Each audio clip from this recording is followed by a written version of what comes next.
Meaning of Greco. Greco. Greco. Greco. Greco.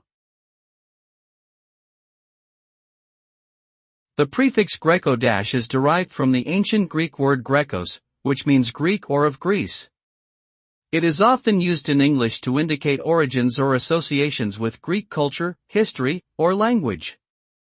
For example, words like Greco-Roman, Greco-Egyptian, or Greco-Persian are commonly used to describe historical periods, art, architecture, or literature that have been influenced by Greek civilization.